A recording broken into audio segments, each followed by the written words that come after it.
প্রিয় দর্শক, আমাদের মাঝে আজকে উপস্থিত আছেন বিশিষ্ট নাশিদ শিল্পী মোনায়েম বিল্লাহ। আপনি আমাদের মাঝে আছেন আর আমরা একটি নাশিদ শুনবো না, তা হয় না।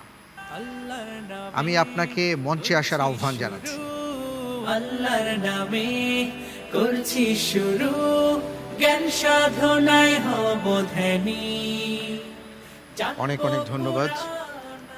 আজকে এই পর্বে একটা নাশিদ শুনবো। কোন নাশিদটি আপনি শোনাবেন? নাশিদ, আমি আমার প্রিয় যে নাশিদটা আছে মেহেরবান, এটা দিয়ে শুরু করতে চাই। আচ্ছা, এটা ঠিক শোনাতে আছে, চাই একটু। ঠিক আছে।